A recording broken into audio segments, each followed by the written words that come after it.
Stay tuned to see how I DIY'd my own fruit basket.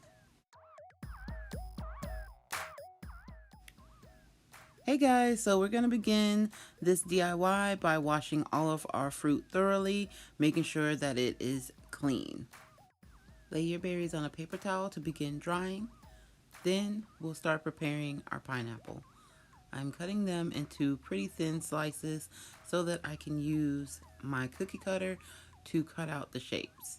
I'm also preparing my kiwi by peeling each one and slicing my mango. Next, I'm going to get my container ready.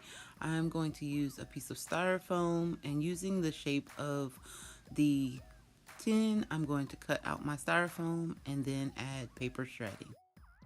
Next, I'm going to start using my little small heart cookie cutter to cut out the shapes in the kiwi. The smallest one worked best. The mango is going to act as leaves, and then the pineapple are going to have larger hearts cut out.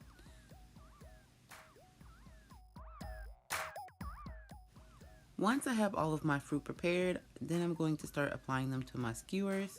Be careful because the skewers are sharp and you can arrange the fruit any way you like. Now I'm getting my chocolate ready to do my chocolate covered strawberries. You're going to heat your chocolate in the microwave in 30-second intervals, making sure to stir often so that the chocolate doesn't burn. Next, I began to prepare my strawberries by cutting the tops off, but I would highly suggest that you leave the tops on instead of doing this method, only because it will make the skewers stick into the strawberries a lot better. And then we're going to just dip our strawberries. We're going to do a few with the white chocolate and a few with the milk chocolate, and you can do as many as you need.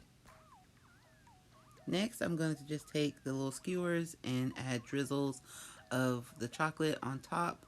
Of course, I added the milk chocolate on top of the white covered strawberries, and I added the white chocolate on top of the milk chocolate covered strawberries.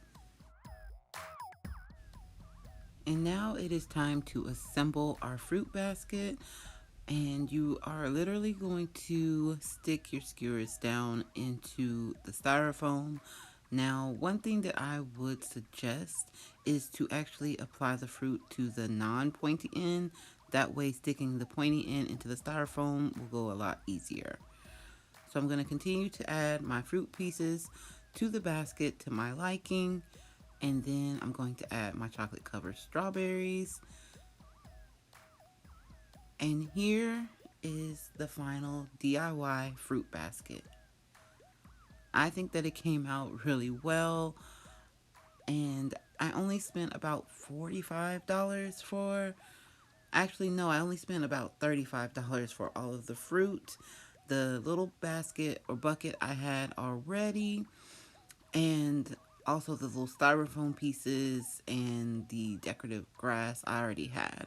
So about $35 altogether for this bucket, and I think it came out really well, and it was actually my Mother's Day gift to my mom. Hey guys, thanks for watching. I'm so happy that you joined me for this video. Leave me a comment, let me know what fruit you would use in your fruit basket.